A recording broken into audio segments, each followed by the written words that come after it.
Hello everyone. Good evening and a very warm welcome to the Masterclass of Practical Cities. Today, we are starting our next theme, Transportation and Mobility. This is 20th Masterclass in our series of Masterclasses till now. Before we begin our Masterclass, I would like to inform you about the initiative Practical Cities. This initiative is led by young urban professionals and enthusiasts from varied fields to motivate and encourage all the urban enthusiasts who want to learn about practical and on-ground solutions which make our cities more livable and sustainable. Today, Practical Cities platform is honored to have Mr. Amit Bhatt, the Executive Director of Urban Transport at World Resources Institute, WRI, India, for our first masterclass under the theme Transportation and Mobility. Hello, sir. Welcome and thank you for joining us today. To introduce Amit, sir, he is based in Delhi and provides vision and leadership to all transport initiatives across WRI in India and neighboring countries. He has close to 20 years experience in the field of integrated transport, electric mobility, road safety, street design, and urban development. Amit sir writes extensively on these issues in leading media publications and portals. He has a bachelor's degree in architecture, master's degree in transport. Amit sir also has a master's degree in economics and a diploma in transport economics and management. As we all know, today we are talking on road safety and mainly on why road safety matters for India. Before moving forward, let us know something about it. The Ministry of Road Transport and Highways, MORTH, observes the Road Safety Week throughout the country every year in order to highlight and emphasize the need of safe roads. It is also an opportunity for all stakeholders to contribute to the cause by taking up activities and promote the concept. This year, instead of Road Safety Week, a month-long campaign, National Road Safety Month, is being observed from 18th of January 2021 to 17th of February 2021. The theme of this year is Sadak Suraksha Jeevan Raksha. Now, I would like to invite Mr. Amit Bhatt to share his practical experiences and WRI's on-ground efforts in the works related to road safety in India. To begin, I would like to ask sir, please can you tell us the domains in which WRI Transport India works and how road safety becomes a key part of these works? Welcome, sir. Yeah, thanks a lot, Chetan. I think road safety is basically the front and center of our transport work. So, which means that when we look at doing anything around mobility, we always look at from safe mobility perspective. So whether it is street design, whether it is, let us say, public transport, whether it is, let us say, walkways, cycle paths, transit-oriented development. So anything and everything we do about transport, we always look at from safety side. In fact, WRI's work in India started with the road safety initiative. So initially we were looking at doing bus rapid transit and then how can we make a bus rapid transit safe. Then we looked at how can we make public transport safe. And then we also kind of diversified and looked at how can we reimagine our streets, our walkways in the city. And the reason why we are looking at safety in a very holistic manner is because safety is not only about just saving lives. Because if you have good and safe transport system, you can actually allow a lot of users to use that kind of system. So we all want our cities to have high usage of walking, cycling, and public transport because these are sustainable modes. But safety is a big deterrent to these modes. And therefore, if we can make these modes safe, we not only actually be saving lives in our cities, but we will also impact the air quality. We will also improve the inclusiveness, and we can generally make our cities much better place to live it. So that's what I said, that safety is a front and center of our mobility conversation of our mobility initiative at WRI in India. Thank you, sir. This is actually a very great work done by you and WRI. Now we all are very eager to know more on why road safety really matters for India.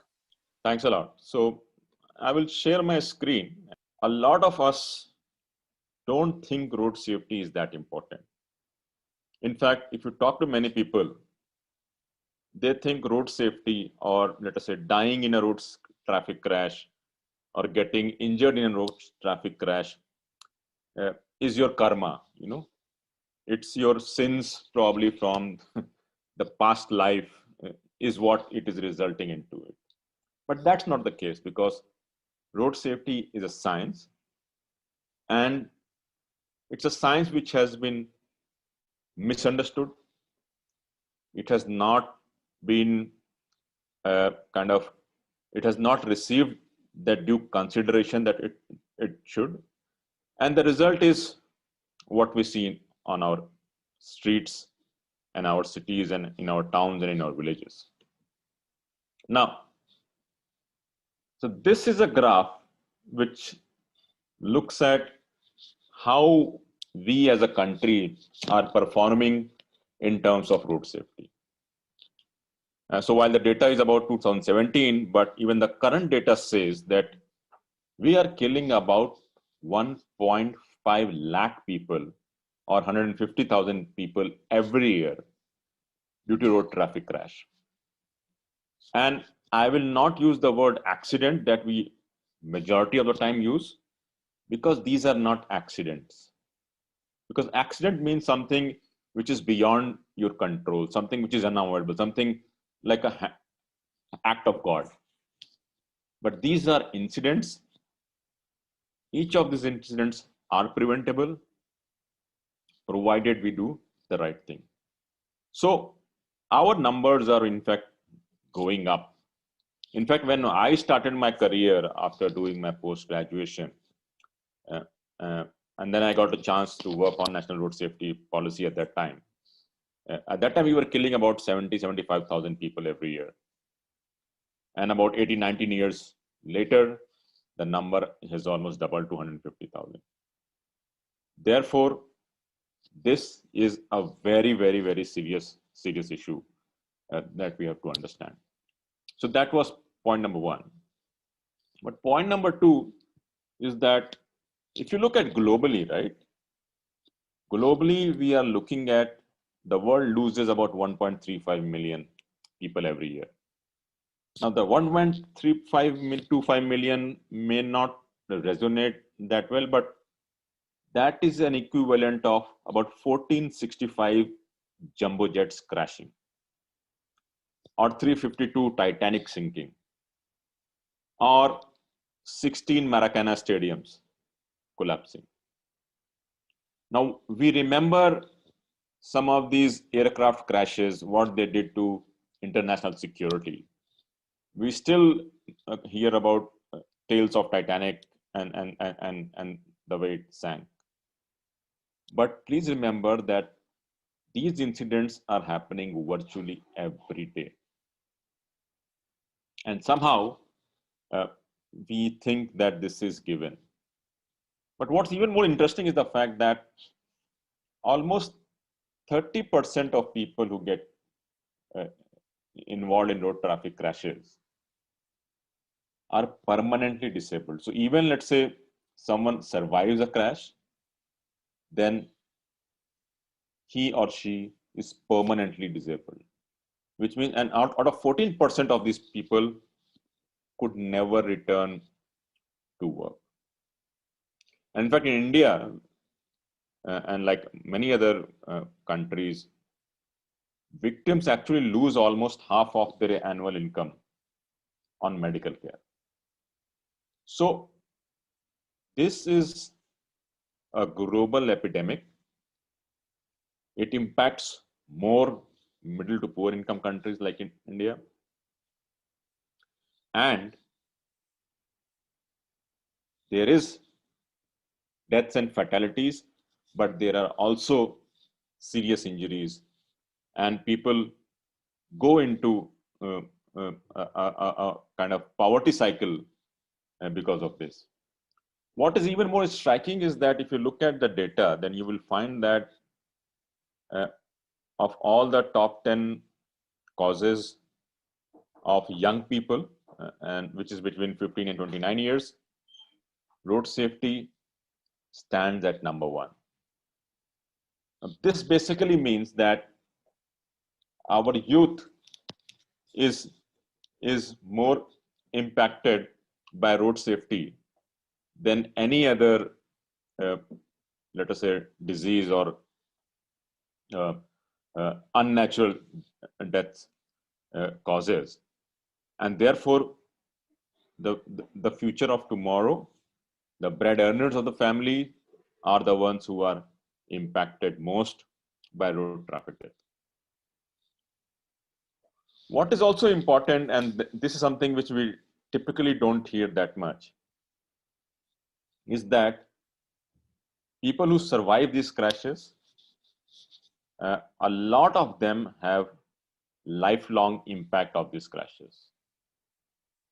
There could be minor injuries, but there are also a whole host of serious injuries which people impact. And this impacts disproportionately more the weaker and the poorer section of the society. So we are looking at huge social cost which comes out because of road traffic crashes and injuries. And while this is data which came from South Korea, and it really kind of highlighted that injured victims earn 40% lower income average, then disabled victims actually earn almost 60% lower income. So let's say even if a person survives a road traffic crash, and which is good, but then the impacts of these crashes are felt by him, her, and their families throughout their lifespan, because this really impacts the family income. Now, what we have to also understand is that road traffic deaths also have a huge impact in nation's GDP. And studies vary, but in India, estimates show that the country loses anywhere between 3 to 5% of its GDP every year because of road traffic deaths. So this is also an economic issue that one has to understand. So if I look at this data from India, and then you will be surprised to see that vulnerable road users, and that constitutes pedestrians, cyclists, and two-wheeler users, almost are 60% of road traffic victims. And this is a huge number. But when you come to cities, almost 50 to 60% of the deaths are pedestrians alone. And this vulnerable road users, which is 60% at a national level, goes up anywhere between 75 to 80% in our cities. So this is something which is very striking in terms of understanding who gets killed on our road. And when I said 150,000 is the annual number of people who lose their lives on Indian roads, but if you look at WHO, World Health Organization estimates, these estimates project a number which is in excess of 200,000. And the reason why these are 30% more is because of the data collection. So even 150,000 is a huge number, but if you look at the WHO estimates, the numbers go up to as high as in excess of 200,000. Now, these are some a graph which basically looks at, on y-axis we have percentage reduction in fatalities compared to 1994, and on x-axis we have fatality rates per 100,000 population. And what you see is that basically European countries have been able to reduce their road traffic deaths at a much faster pace than, let us say, developing countries or even some of the other developed countries. And this is what is the reason that adopting safe systems approach can really bring down road traffic deaths in our countries and cities. So the question is, if road safety is such a major issue, then why road safety in many low income and medium income countries, why these safety numbers are not improving? And therefore we have to understand that if we want to make our roads safe, it requires safe infrastructure, safe services, as well as policy solutions. But please understand, road safety is also a political and administrative issue. And we'll come to some examples of why I say it is a political issue as well. Because we have seen countries which have made significant progress in saving lives, improving road safety, have had massive support from the political and administrative class, and that is why they were able to achieve all these reductions.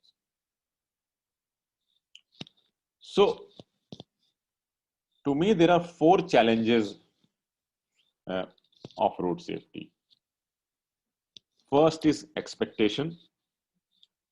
Second, I called fragmentation. Third is prioritization. And fourth is comprehension. So let's quickly look at these top 4 challenges. Now, what is expectation? Typically, what we do is that when there is a road traffic death or a crash or a fatality, we always blame the victim, saying that he or she did not take care of himself or herself, and that's why it happened.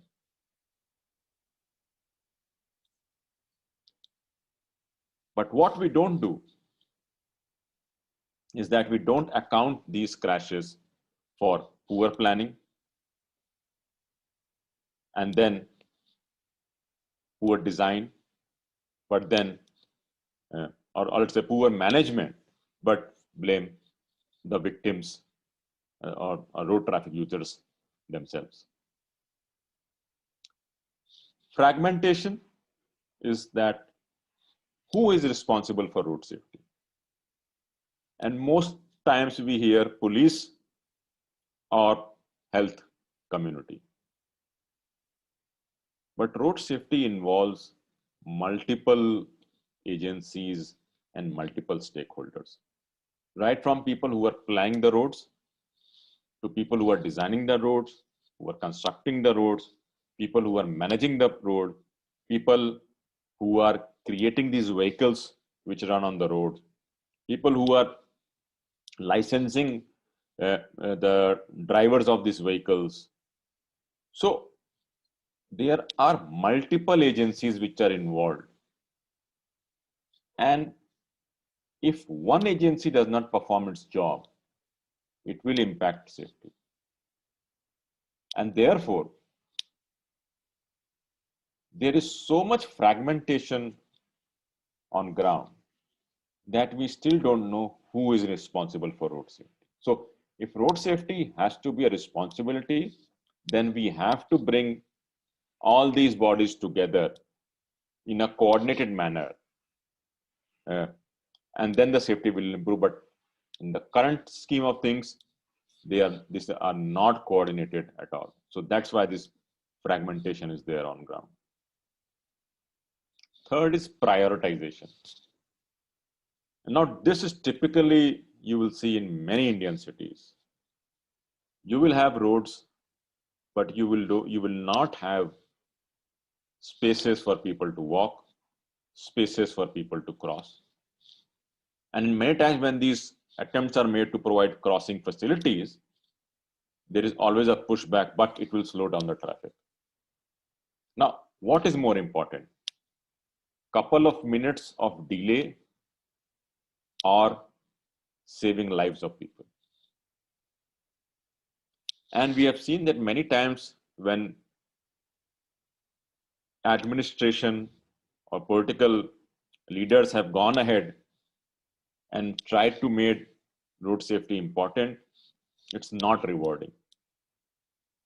Many cities have seen people losing elections when they have tried to make, let us say, helmet compulsory, or they have tried to crack down on overspeeding.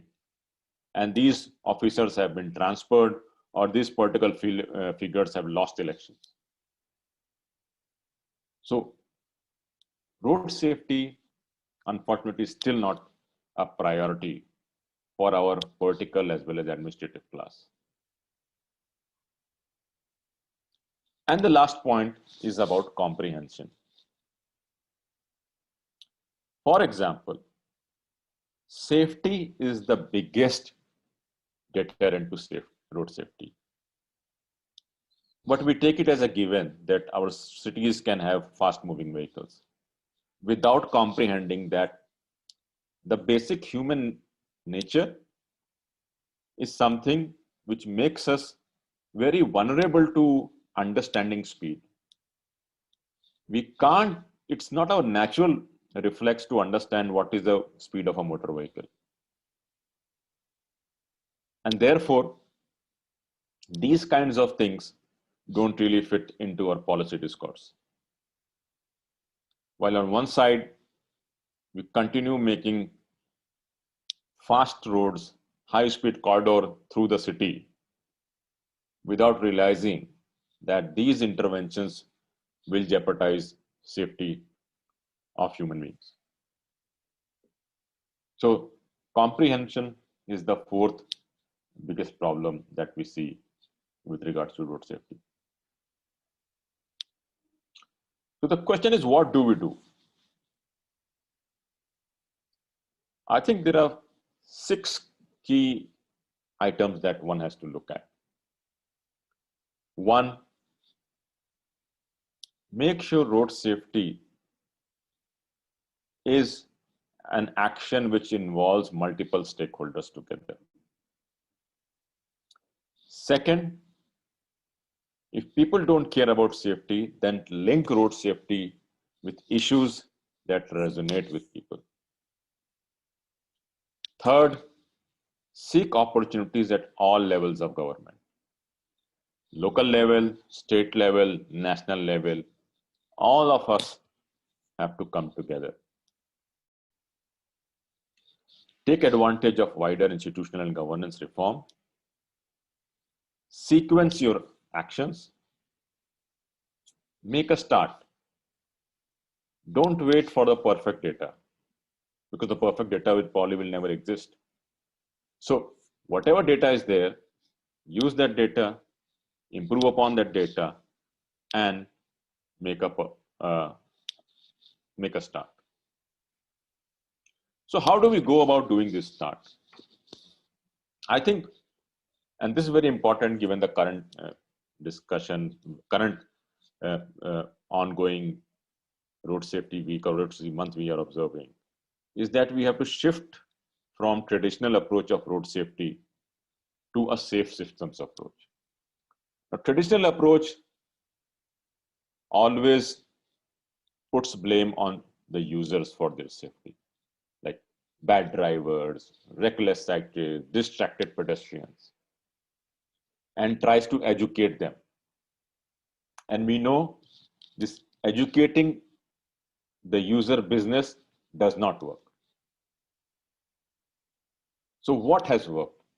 What has worked is the safe systems approach, where road safety is seen as from personal responsibility to public health issue.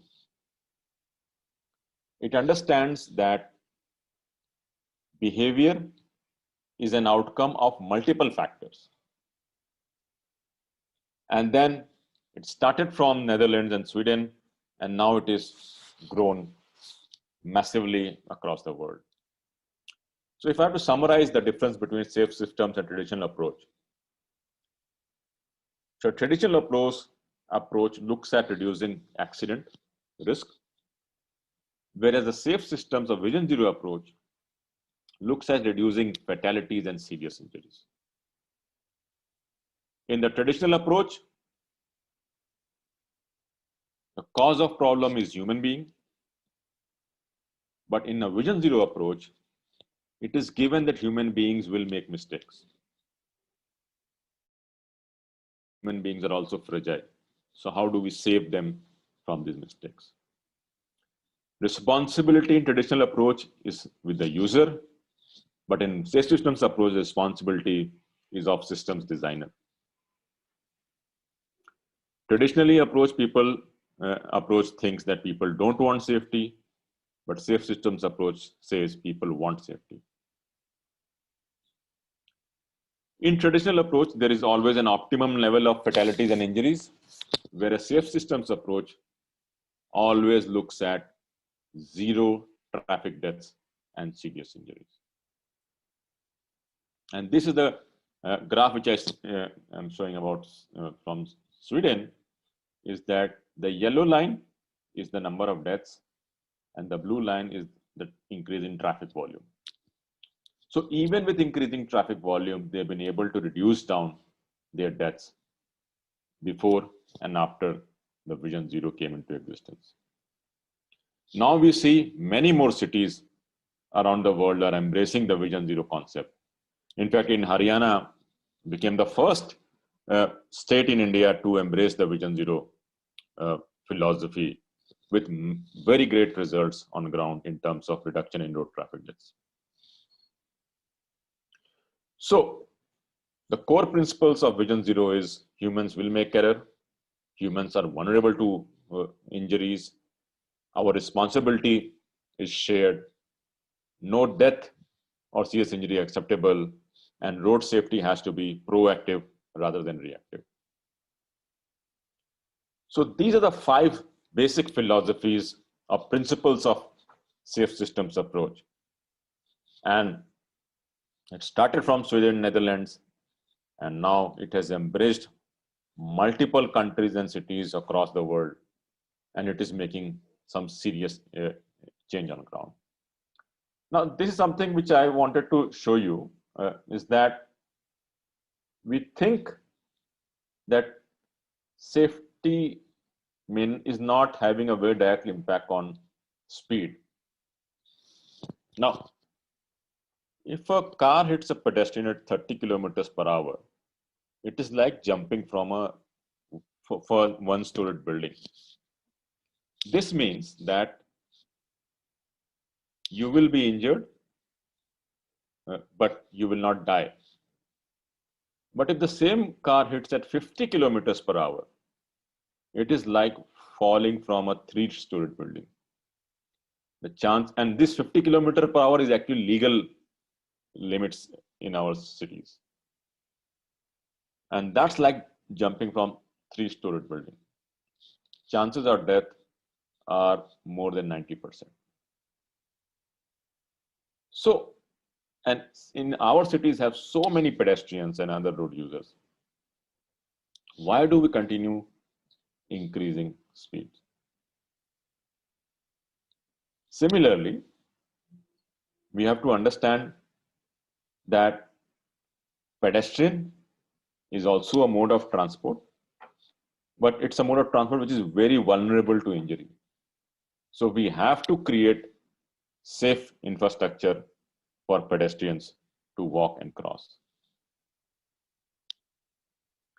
We also have to embrace that no death or serious injury is acceptable.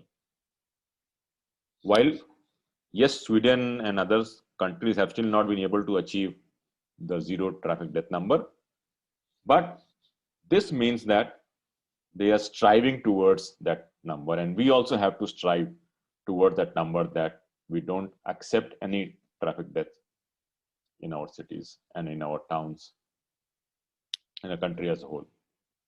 Secondly, we have to be very proactive. We have to identify high risk locations and treat them, and not reactive, that when an incident happens, then we do all that analysis and then find an answer. And again, as I said, it's a shared responsibility. One department, one agency, one person cannot solve the problem of road safety. It is a problem which involves everyone who is involved in. And this is also interesting to note that the higher the speed is there in our cities, the more stopping distances are required, and therefore more reaction time, more braking distance. Therefore, we have to understand that increasing speed is deterrent to safety, but somehow we are still not understanding this whole rationale of speed as the culprit of road safety. So this is a nice summary that, let's say, if a pedestrian is hit by a car at 30 kilometers, chances of survival are 90%. If the same car is at 50 kilometers per hour, chances of survival only 15%. And this 50 kilometers is our legal speed limit. So please understand that increasing speed will bring down safety. All the studies, all the empirical evidences have shown this. So if you want to improve safety, you have to manage speed. Now, who are the stakeholders in our scenario when it comes to road safety? And these are some of them which I have tried to summarize here. So almost 25 agencies are involved in road safety. In many places, the number can be more than this. So we have to bring these stakeholders together if we really want to improve safety. So with this, I will end, but this is a publication that we have done, Sustainable and Safe. It's a guidance document on how one can go ahead on improving safety. So if you're interested, you can download, it's free, and refer to this guidance document and learn more about how can we create cities which are sustainable and safe. Yeah, so with this, I'll end my presentation and hand it over to you, Chetan. Thank you, sir. Thank you so much for this informative and critical presentation. It was deeply moving, and the concepts that you covered have really changed my perspective towards approach for safety on our streets. And I'm sure our audience also feels the same. Going forward, I have a few questions for you. For the first question would be, how does MORTH celebrate the Road Safety Month or Week in India? Who are the stakeholders involved? You have covered many of them. So yeah, that point. And what are the activities involved and outcomes aimed from this particular initiative of Road Safety Month and Week? Yeah, I think it's a very good question. We have to understand that this whole Road Safety Week celebration started somewhere around in 1989. In fact, in 1988, we got the Motor Vehicles Act, which was recently amended. At that time, government thought that we have to tell the people about this new legislation and also tell them about safety. And that's how the Road Safety Week started happening. And primarily, activities on Road Safety Week were traditionally about educating people to give importance to safety. Now, this was right, probably at that time, because motorization was at a low level. We did not have so many vehicles. Road safety was probably not that major issue, because when we started our first road safety, we were witnessing about 35,000 deaths every year. Now that number has gone to 150,000.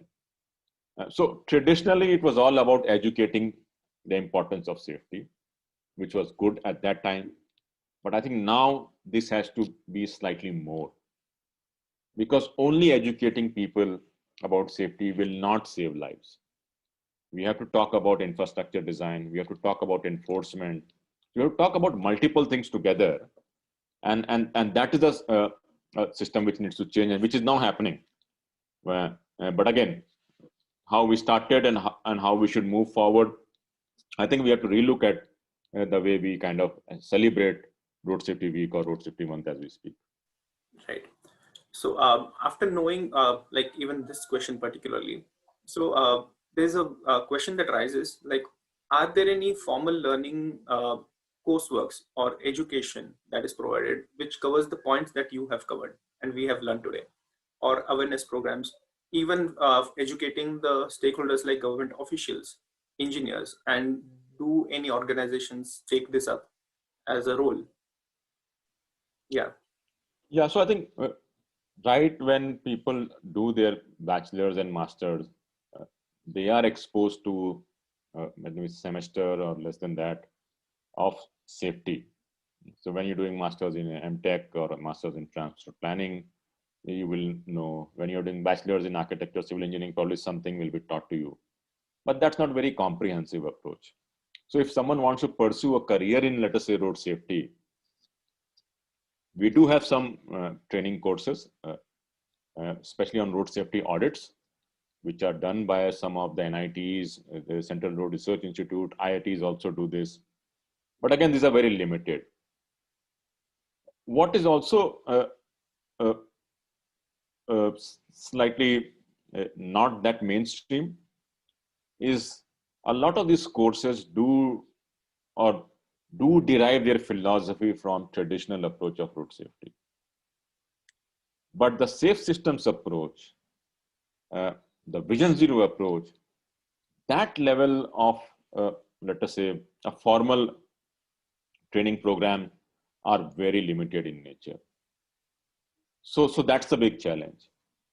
What we have seen is a couple of very interesting examples on how cities with a collaborative partnership have gone ahead and did something very interesting. So for example, the Mumbai Street Lab is one such example where the Municipal Corporation of Mumbai joined forces with WRI, and they did some improvement on a couple of intersections and roads, and then they wanted to scale up so that other departments and people who are working can also kind of learn this safe systems approach.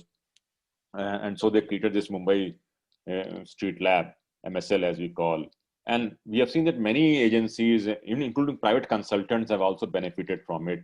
And they have also embraced this philosophy. Similarly, the project in Haryana called Haryana Vision Zero, where Haryana government partnered with WRI, with 𝗏 Foundation, with NASCOM, with support from Nagaro and Honda. And then they created a statewide Vision Zero program, and which not only kind of helped build capacity of people who are working, but a lot of other departments and police officials were also exposed to the new thinking of Vision Zero and safe systems. So again, there are some experiments, but these are all, again, very pilot in nature. How do we mainstream at a national level is something that we have to think collectively as a group. Definitely, yeah. Before my last question, so once you said of the national level, right? So there are these challenges that have been started nationally. Do you think they contribute to some part of it? Yeah, I think some of the interesting conversation has happened, especially, let us say, the Smart City Challenge happened, or recently the Global Housing Construction Technology Challenge happened. I think these challenges do kind of force you to think slightly out of the box. And therefore, I was really wondering, when will we have, let's say, a national road safety challenge? where we will ask cities, we will ask state governments to think slightly more creatively about how will they improve road safety. And let's say we give prizes to state governments that, let's say, commit to 10, 15, 20% reduction. And then we monitor their implementation. I think that is an interesting way to look at how can we excite states, because of late we have been talking about implementing the act, right? Now the national legislation is now implemented, and that happened last year, 1.5 years back. But now the balls is in the court of the states as well as cities. Of course, the national government is equally responsible, but I'm saying the action will also will most likely happen in states and cities. So how do we excite them? I think this challenge philosophy is a great example. And maybe that is something the national government should think about, creating a national road safety challenge and excite states and cities to start working. Because we have to remember, we as a country contribute to almost 12% of global road traffic deaths. That is when we only have 2% of global motor vehicles. So with 2% of global motor vehicles, we are killing 12% people on our roads. Now, that is completely unacceptable. That needs to change. But again, it's easier said than done. But again, this needs to happen now, because it did not happen yesterday. Yeah. Towards my last question, this is more related to the month that we are celebrating or observing. So what happens after this road safety month? What happens to this hype of 1 month or 1 week observing? Do we go back to how it was on the streets again, back to those streets which are killing us? What is the way forward? No, I think this is a very interesting question. And this is what I've been seeing for last 20 odd years since I've been working in this place. This year we are doing month, but previously on previous year we are doing week. So we used to every week, once a year, we used to observe a National Road Safety Week. At that time, all the media houses, everything for that 1 week would talk about road safety. And after the week, all the conversation will stop. It will restart again when we go to the next year's Road Safety Week. So how do we change this conversation from week and month to a year-long conversation? I think that is something which we have to do. So it is good that we 1 week or 1 month we talk and we raise the importance of road safety. But how do we translate that importance into action is something that needs to be thought through. So as I said, your previous question of maybe creating a national road safety challenge is something very interesting. Maybe that will keep the conversation going, because just talking about a week or a month will not do any good. We have been talking for donkeys of years now, and the numbers of road traffic deaths have only gone up. So we have to move beyond road safety week and month and create a safe society, safe commute, safe transport. Yeah, that's a very well taken question and an answer. So thank you, sir, for all these critical answers, mainly because talking upright about these things is very few people do. And yeah, very clear answers. So this surely has motivated like very much like young professionals like me, and also the people who have joined us today. And we are taking away many crucial understandings when it comes to mobility and safety on our streets, and with focus on design implementation and also responsibility, as you shared. And yeah, also thanks to all our viewers for joining us today evening. To know more about our Practical Cities initiative, follow us on Twitter, LinkedIn, Facebook, Instagram, and also YouTube. Thank you very much, sir, for your time and accepting our invitation very promptly, to say. And once again, also thanks everyone who have joined us today for this masterclass. Stay healthy, stay happy, and enjoy the weekend. Thanks a lot, Chitra, and wish Practical Cities all the very best. Thank you, sir. Thank you so much.